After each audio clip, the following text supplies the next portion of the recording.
Assalamualaikum warahmatullahi wabarakatuh.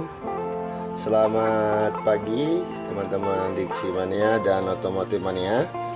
Pada kesempatan kali ini kita akan membahas tentang adanya oli yang masuk ke dalam karburator.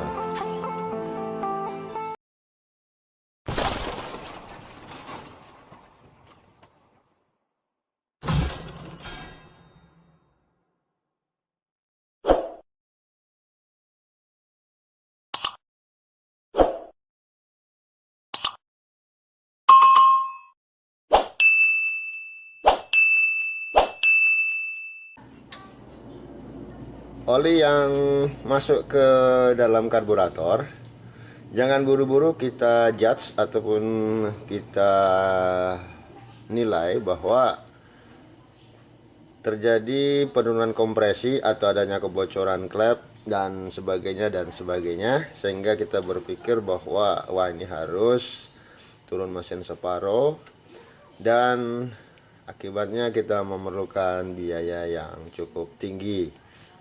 Nah, untuk itu sobat perlu juga melakukan pengecekan kenapa oli bisa masuk ke dalam karburator. Nah, sekarang kita lihat dulu skemanya karburator, saringannya. Kita kemudian pakai open filter karburator, jadi lebih mudah kita akan melihatnya. Kita akan buka. Nah, kalau kita lihat di sini terlihat jelas bahwa dari kepala silinder atau kepala mesin itu menuju ke karburator. Jadi wajar kalau karburator kita ini berisi oli, dan terutama mungkin di saringannya dulu. Kalau saringannya teman-teman malas untuk mengganti, maka lama-kelamaan akan masuk ke dalam karburator. Seperti kita ketahui bahwa salah satu fungsi oli adalah sebagai pelumas bagi komponen-komponen mesin yang ada di dalam yang bergerak dalam pembakaran. Tentunya dalam pembakaran ataupun pelumasan pada komponen-komponen yang terbakar akan menimbulkan panas. Nah, panas tadi itulah yang harus dibuang dan disalurkan keluar. Nah, kadang-kadang kita pas buka, misalnya di dipstick ini, kita angkat, kita akan lihat ada uap yang keluar dari situ. Ya wajar karena memang pembakaran. Jadi sebenarnya yang perlu kita cermati adalah kenapa oli bisa naik ke karburator. Nah, yang pertama kita malas mengganti saringan, sehingga saringan menumpuk oli, lama-kelamaan akan menetes juga ke dalam karburator. Dari sini naik ke sini. Nah, yang kedua, tersumbatnya selang PVC. Ini selang PVC ini tersumbat. Ini sebenarnya adalah selang untuk membuang uap panas mesin ke udara terbuka. Tetapi kalau kita buang ke udara terbuka, maka ruang mesin ini akan penuh dengan oli dan akhirnya akan melekatlah debu-debu yang mengakibatkan kendaraan kita menjadi kotor. Maka ini kita tutup yang namanya selang PCV. Ini adalah selang satu jalur. Selang satu jalur, apabila ini tidak berfungsi, maka uap oli hasil pembakaran dan pelumasan tadi akan mencari tempat untuk pembuangannya. Dan salah satu tempat pembuangan yang mencolok ataupun yang mudah untuk dilalui oleh uap adalah di atas air breather ini.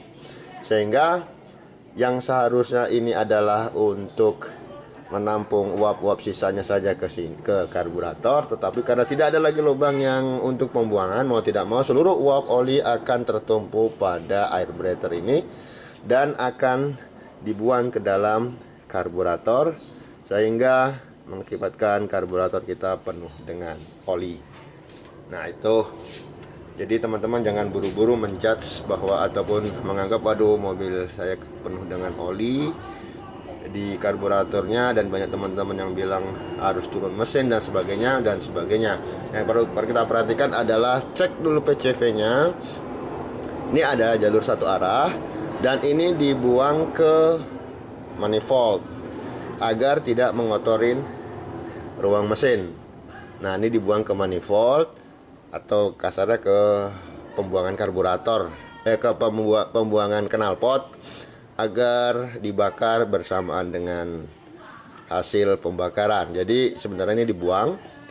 Nah, kalau ini tersumbat, maka semuanya akan tertumpu di air breather ini, yang seharusnya ini adalah untuk uap pernapasan engine, tetapi karena tidak ada lagi lubang, maka dia akan terbuang ke air breather.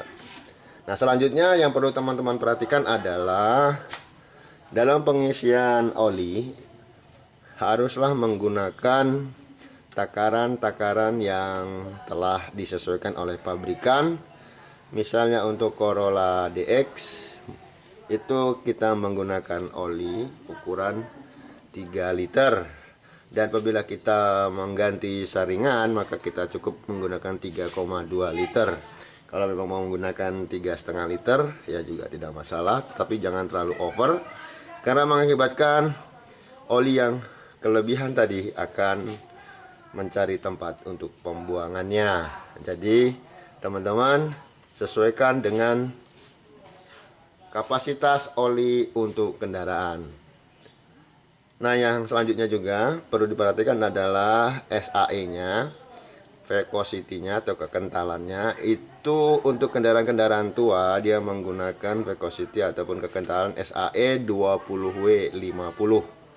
Jadi apabila kita menggunakan SAE lebih rendah dari yang disarankan, maka oli tadi akan sangat mudah terbakar dan menimbulkan uap yang harus terbuang. Nah, itu kenapa oli kita cepat habis dan karburator kita kotor, ya karena pertama oli tadi juga tidak sesuai dengan peruntukannya dan juga selang PCV-nya yang sudah tersumbat.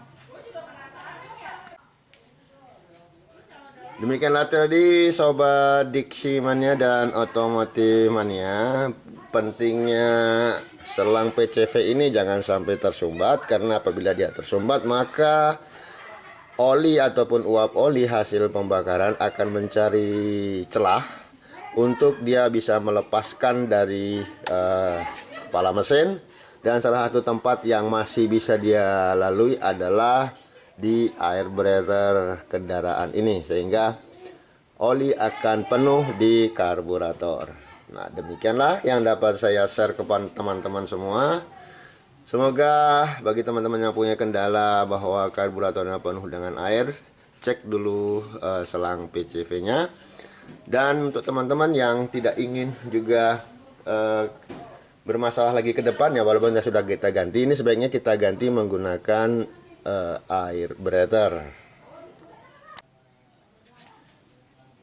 agar tidak bergabung dengan karburator. Jadi kita bisa ganti dengan menggunakan air breather, sehingga